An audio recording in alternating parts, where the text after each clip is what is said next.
pocket. So wherever the wind is, I would just turn my body and then hold it really close to me. That one should be okay.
No, don't. Not. No, that's right. No. Michael Dream Chaser Smith. Literally Michael Dream Chaser Smith. You guys holding spectator and then fucking mass pile up right.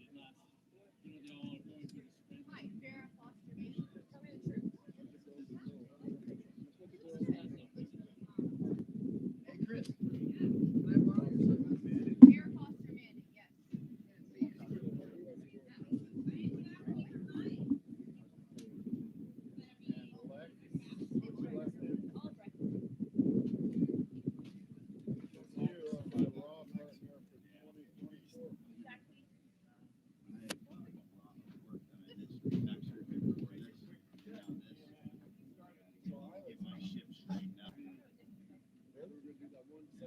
Every morning I'll be able to find some internet and log in.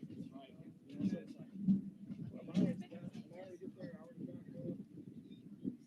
Wake up. Oh my God, I got 2 hours to get ready. I structure my training 9 till like 1 and then get a ride.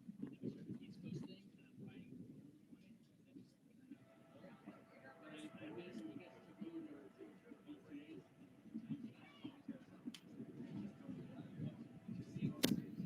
East Coast thing and I'm riding.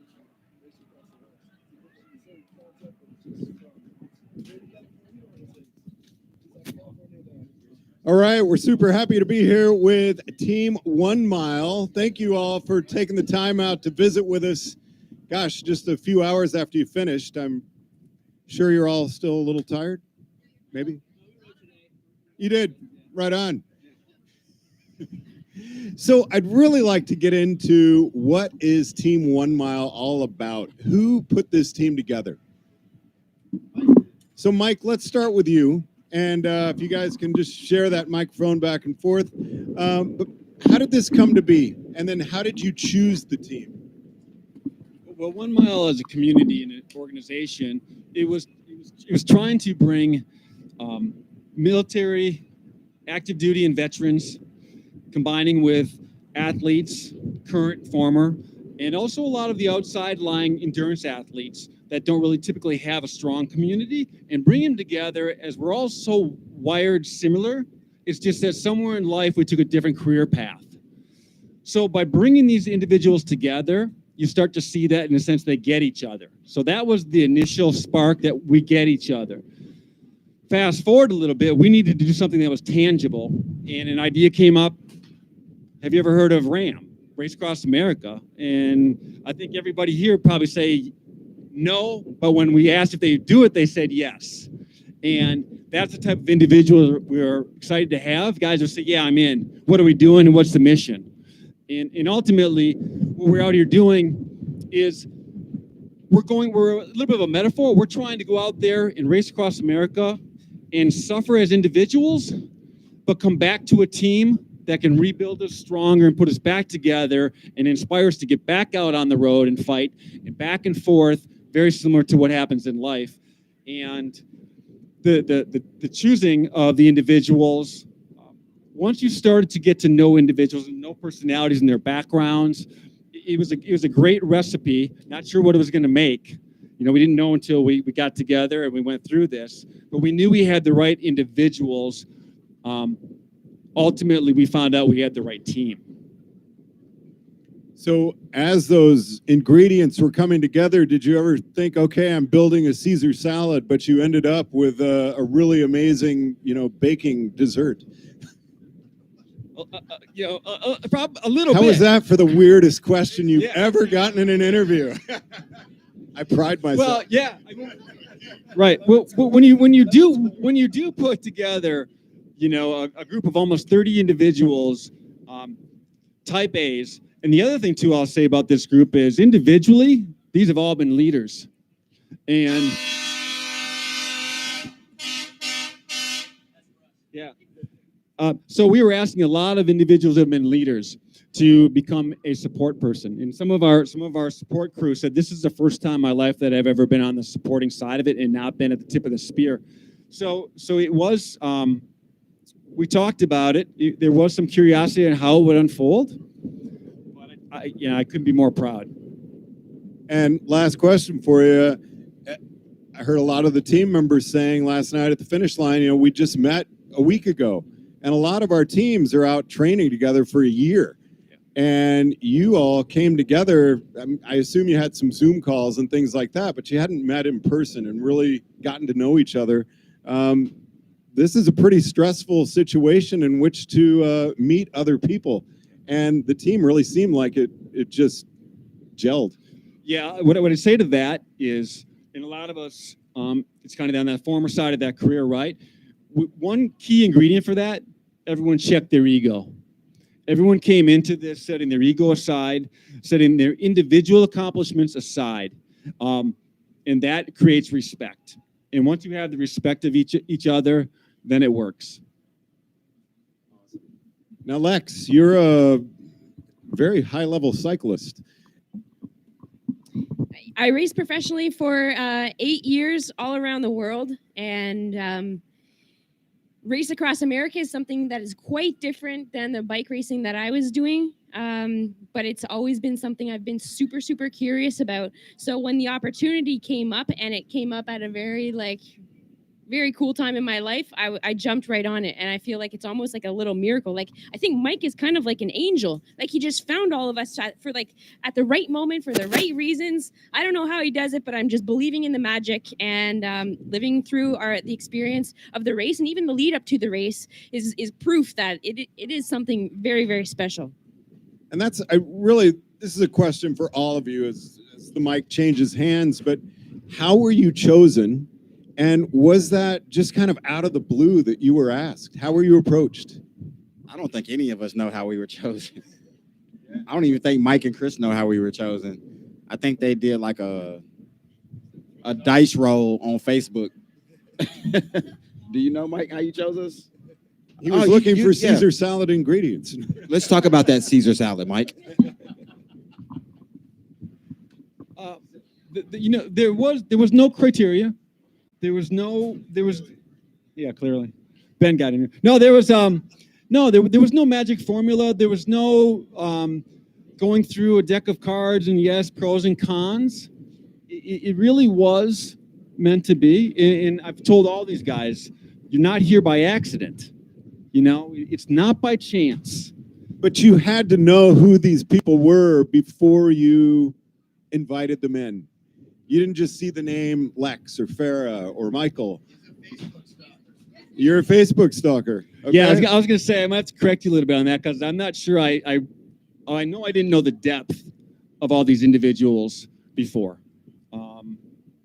And that was probably the biggest surprise of this, is the depth of character. And even like Lex said, to realize you've asked somebody to come on board, and then you hear their story, and you want, and not just, they're not just glad they're on the team. There's much more behind it, and Don can answer this one because I think it's right on. Go right ahead. We talked about this last night and again today, and really throughout the course of the week. That I'm a firm believer there are no accidents. For whatever reason, as everybody told their story, this opportunity came along at the right time for all of us, and we're all crazy enough or ambitious enough to embrace the opportunity and say, "Listen, I don't know why this opportunity came along, but it's the perfect thing I needed in my life right now." And then on top of that, I'm not just going to tag along. I'm going to throw everything I got into this, right? I'm an NFL player, and that's great, and it's easy for me to go sack quarterbacks. But racing my bike across country, this is something totally and completely new, and I didn't want to let the team down. And so I trained harder than I ever had for 5 months, physically. What can I bring to the team and help them achieve this mission? And then also, what else can I bring to the team?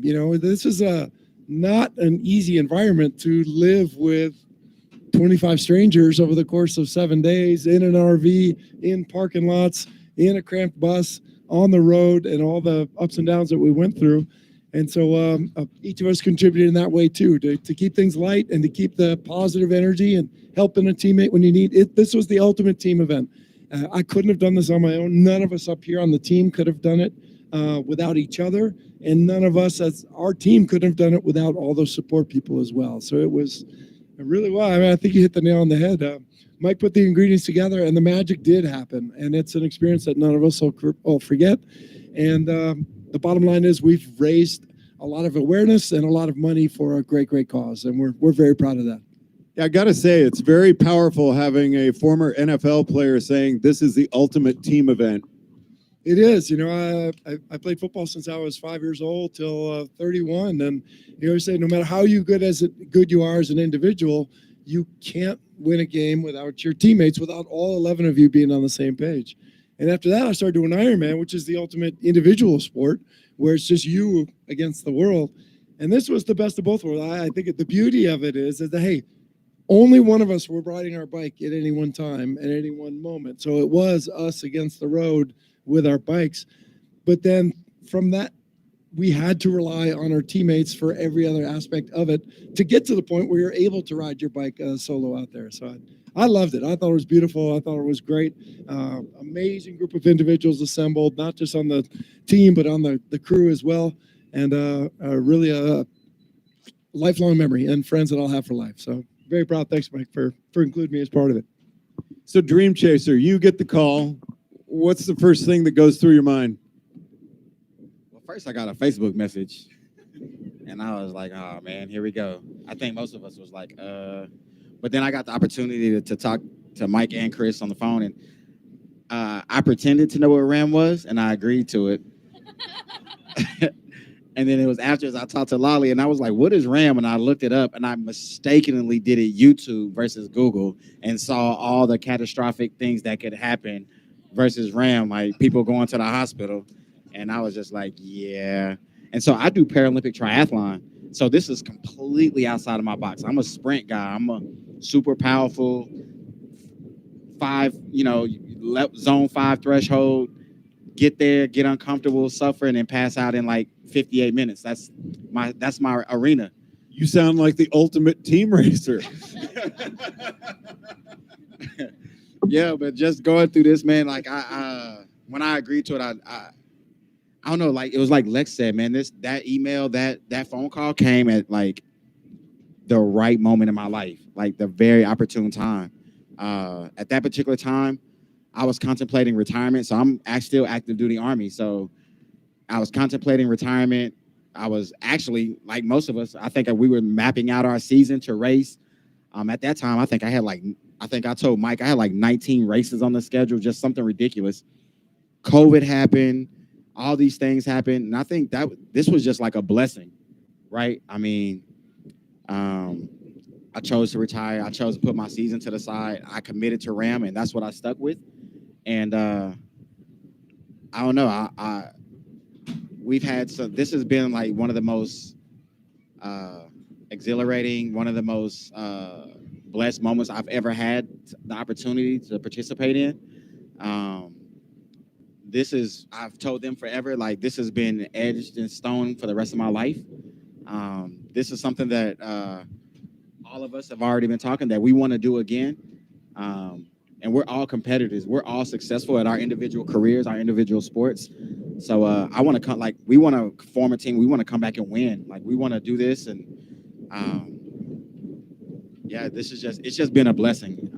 Our team is comprised of a lot of different personalities, a lot of different backgrounds, and we've all expressed to each other at sometime during the week, some sort of, something that we're all gone through or been going through. And we've just come together at an opportune time, and we've blessed each other. And yeah, it's hard to put into words. We've all had our individual Facebook posts that we've tried to put into words that you just can't. And I think some of our pictures that our photographers have been taking has just summed up the words. They've taken pictures of us crying, struggling, hot, on the verge of dying. Don Davey crying, NFL guy. I don't know what that's, NFL players these days. I don't know what that's about. But yeah, man, it's been great, man. We formed lifelong friendships, and I'm very proud of that. I'm very proud of this team. Farrah, same question. I got so much. I was so involved in his story that I forgot what it was about. I mean, this is the thing we always talk. Like, we seriously talk about in-depth things. Like, we're so open. We literally, technically, just met. So this has just been the flow of our personalities, the flow of it all coming together. How it came together. I mean, Mike, probably Facebook. Like, once again, I don't know why we're so clueless with this. Like, but the thing is, the word that we always say is yes. And then we think about it later, right? Because we're those type of people who are just like, yes, we'll do it. Yes. And then we're like, then we Google it. We're like, oh no. But like, no, I mean, that was the thing, all the support, and like, there was no way I wasn't going to do this. I'm an elite triathlete in Canada. So I'm like, now at this current time, there's not a lot of races happening. This is the first big race of the year. And we've been training for it for over a year now, ever since Mike and Chris, came to us. And the interval training that you just did for a week is going to have you in phenomenal shape for long distance drive. Yep. When I go back, I mean, I'm dealing with flatlands. When I went up to those mountains in Colorado, and oh wow, that was a kick in the pants. Like, I swear, like, even like 2 days ago, I was like going up slow rolling hill, and I'm like, oh, this is getting better. Like, so I was almost getting better as the race was progressing, because I didn't have that. I thought I was training for the hills back home on my trainer and things, but there's nothing like it when you actually go into the elements and, the sculpture of the land. So once again, blessed. I don't even know how, we're going to say goodbye to each other at this moment. Like, we're going to be connected, but it's going to be different. It's going to be very tough. And this is our element. That's why we keep saying yes to this stuff, because it's in our blood. It's basically our life too. I mean, it's something that we can't put into words, I don't think. So we're taking it moment by moment of how has it affected us. And I'm grateful beyond belief for every single person. Ben Dodge. Yes, sir. Let's hear it from you. If this is a salad analogy, I'm the dirty little ant somehow got thrown in there last minute, huh? That sour pepperoni that no one wants. But that brings the zest and surprise to the salad. That's right. I'm here to surprise everyone, I guess. No. I too do not know how I made the team. I just got an invite, and I said yes. So that's kind of a short story. Does that work, George? No, because I want to hear you talk a little bit more. I mean, what was it like? You said yes, but then as you found out about what was coming on, did you have any doubts about it or any regrets? And where did that go? No, and about it or any regrets? And where did that go? No and no. So originally, I think I was just consulting and advising. I think that might be my end, because I was the only one that had seen the Ram course in some way or another. Everyone on the crew and everyone on the team has been absolutely like rookie year. Like, it's phenomenal. There's 20 something crew members and 8 racers, and one of us had been here before. And I think that might be kind of how I got connected somehow and associated in the beginning. Mike's like, oh crap, we better ask somebody who might know something. I'm like, dude, I've never done an 8-man team. I don't know. but then in these Zoom calls, because it was the year of COVID, right? And everybody's all over the world. So we had these Zoom calls. It's just phenomenal human beings. I mean, I was truly, legitimately impressed with the people. One of our crew members you might have seen in the late 80s, early 90s, Steve Lewis. He was up here last night doing the push-ups, right? He, 4-time Olympic gold or 3-time Olympic gold medalist, 1-time, silver medalist. And he's out here handing us water bottles. I mean, it's something, right? Like and that's just one of the 20-something crew members. All of them are phenomenal. And as I got to know these people on these Zoom calls, and a spot opened up and I was given the invite, I jumped on it, right? I'm like, sure, let's be a part of this. Like, this will be neat. And then as the mission evolved with the veterans and the 22 people that take their lives every day that we're trying to help prevent, and it could just be PTSD and some other things that we're trying to help too, that became personal. And it's something that I will never regret. And I never had a doubt. Yeah. Just a fantastic experience. Mark, James, so when you get on these Zoom calls and you see who your teammates are, is there ever any moment of, oh my gosh, what am I doing in this company? Well, they have these reality shows. We had 20 people on an island. After 2 days, 2 people get kicked off. So imagine, there's 20 people. Some of them never met each other. We're on a little bus and we're getting along, and we're getting along splendidly, and we're supporting each other.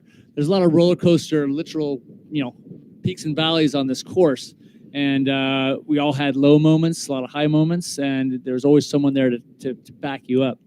Unlike Don, who is a team sport his whole life, I've been an individual sport. I joked with you last night. I've been competing since 6 years old, being on a swim team and then a running team and then triathlons and obstacle course races. I did learn teamwork being a SEAL in the Navy, and so that helped getting along with certain individuals. And so, yeah, I had moments of doubt working with people that maybe have never ridden as much or whatever, or being all accomplished cyclists like Lex or Ben or Jaime.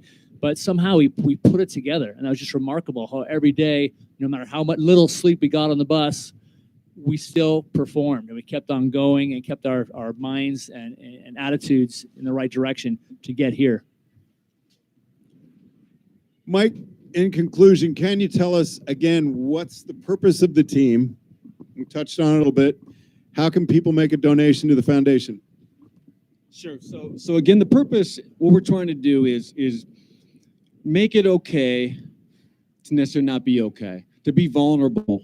To, the reference I use a lot too is to put down your sword and shield, especially with strong individuals who are used to carrying the load, that sometimes they too need to find places to reach out, and they need individuals who can check their ego and also be vulnerable. That's the big thing about this group. You've got a lot of strong personalities, strong, accomplished individuals, but once we put our shields down and opened up, our friendship and the tears started to flow, and that happened even today, and it was powerful.